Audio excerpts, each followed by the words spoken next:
তা সত্ত্বেও আমরা ভেবেছিলাম ঠিক আছে, শপথ নিয়েছে, ল অ্যান্ড অর্ডার মেনটেন করবে, ভালো কাজ করবে।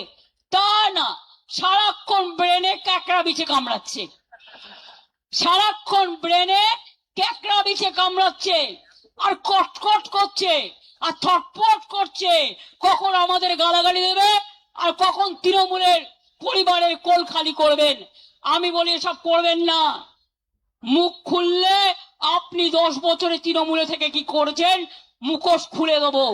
মুখ এবং মুখোশ আমায় দেখাবেন না।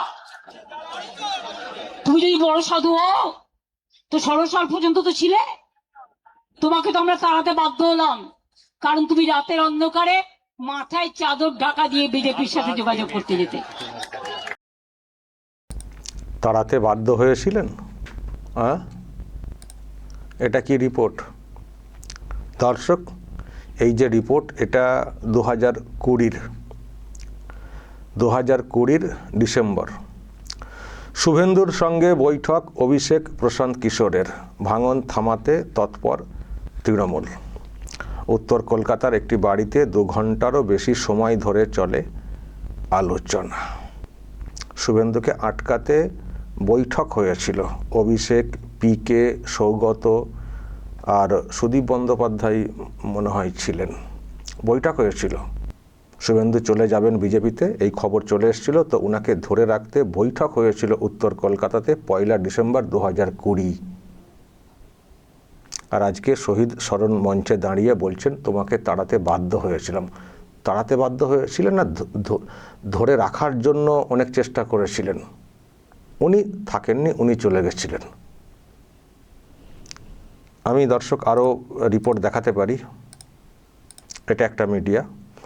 শুভেন্দু, অভিষেক, পিকে বৈঠক, টিএমসিতেই থাকছেন শুভেন্দু বললেন সৌগত। ওইসব পরে পরে সব রিপোর্ট এসছিল। আরও একটা রিপোর্ট মিডিয়ার দেখাতে পারি। সৌগত রায়ের ফোন থেকে মমতা বন্দ্যোপাধ্যায়ের সঙ্গে কথা শুভেন্দুর। এদিনই বৈঠকের বিষয় সৌগত রায় বলেন শুভেন্দু, অভিষেক, পিকে নিয়ে মুখোমুখি বসার প্রয়োজন ছিল, ভালো আলোচনা হয়েছে। কত 2 ডিসেম্বর 2020 রিপোর্ট। শুভেন্দুকে আটকানোর জন্য মরিয়া চেষ্টা করেছিল তৃণমূল কংগ্রেস নেত্রী অভিষেক, মানে পায়ে ধরার মতো একটা অবস্থা, এবং শুভেন্দু অধিকারী নিজেও বলেছেন অনেকবার। আর আজকে দেখুন শহীদ স্মরণ মঞ্চ 21শে জুলাই, সেখানে দাঁড়িয়ে বলছেন তোমাকে তাড়াতে বাধ্য হয়েছিলাম, তুমি চাদর জড়িয়ে বিজেপির সঙ্গে যোগাযোগ রাখছিলে। তো যে মানুষটি চাদর জড়িয়ে বিজেপির সঙ্গে যোগাযোগ রাখছিলেন বা রাখছিল আপনার ভাষাতে, তো তাকে দলে আটকানোর জন্য ভাইপোকে পাঠিয়ে, তৎকালীন ভোট কৌশলী পিকে পাঠিয়ে সৌগত রায় সিনিয়র লিডার কেন রাখার চেষ্টা করছিলেন কেন? এখন আগুর ফল টক হয়ে গেছে, তাই না? যেহেতু চলে গেছেন, গিয়ে এখন ভালোই যেটা করার করছেন, আইনের শাসন প্রতিষ্ঠা করে, ব্যাস এবার একটা উল্টো কিছু বলতে হবে। এরকম মিথ্যাচার আপনি আগেও করেছেন, কিন্তু আজকের দিনে সবথেকে বড় প্রশ্নের সেটা হচ্ছে যে একটা শহীদ স্মরণ মঞ্চ, পবিত্র মঞ্চ, সেখানে দাঁড়িয়েও মিথ্যাচার করতে হবে। আজকে অন্তত একটু সত্য কথা বলা যেত না?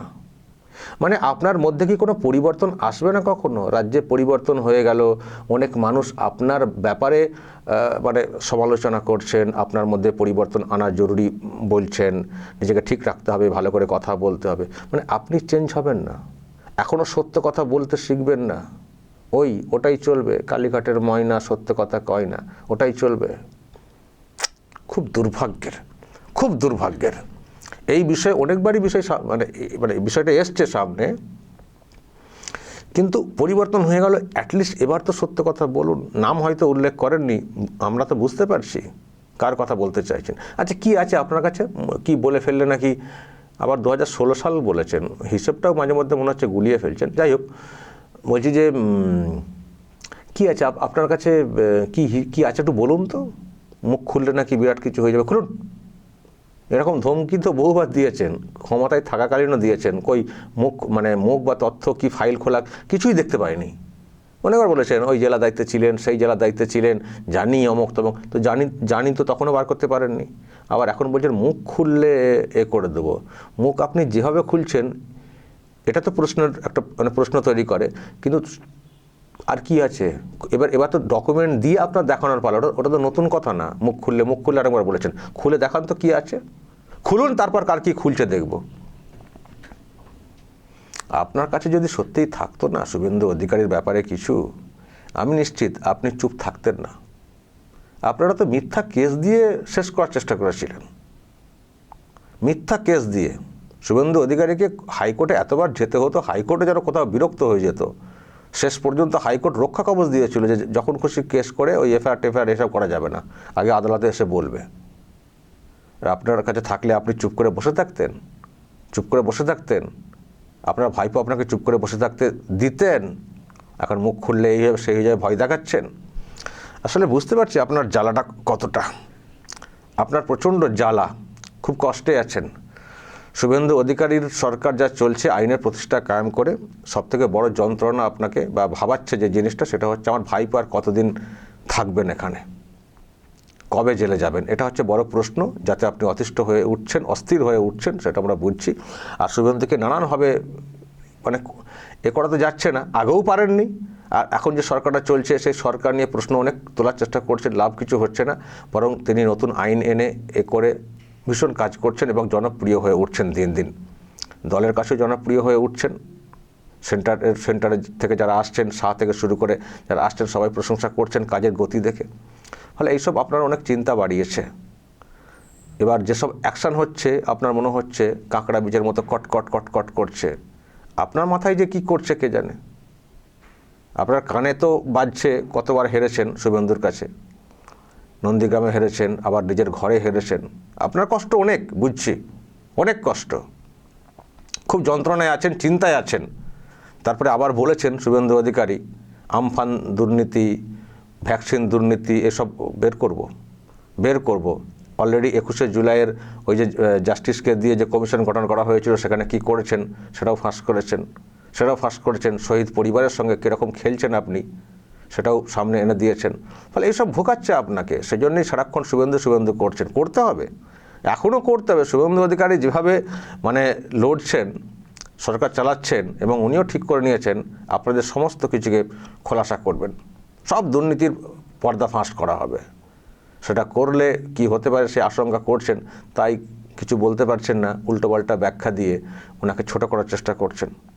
আর সেই সঙ্গে মিথ্যাচার করছেন।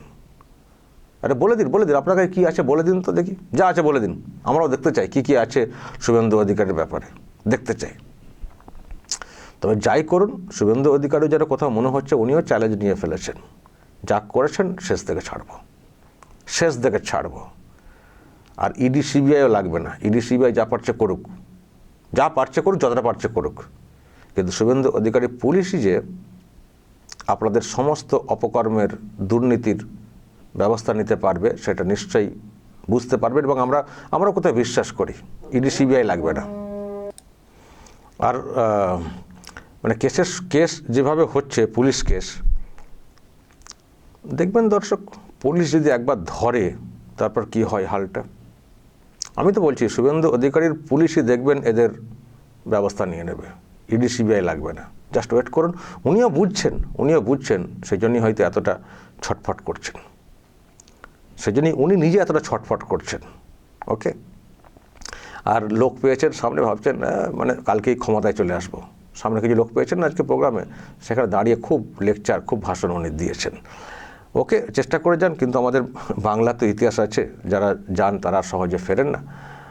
তো দেখা যাক কী হয়। কিন্তু যেটা মানে প্রশ্নের, যেটা আমি প্রথমেই বললাম, যে একটা শহীদ স্মরণ মঞ্চ, সেখানেও সত্য কথা বলবেন না, সেখানেও সেই মিথ্যাচার। শুধু এটা না, অনেক মিথ্যাচার করেছেন যেরকম করে থাকেন, তো এখানেও মিথ্যাচার করবেন, নিজেকে এতটুকু পরিবর্তন করবেন না। দর্শক বলবেন যা বলার, এবং নজর রাখবেন আরামবাগ টিভিতে।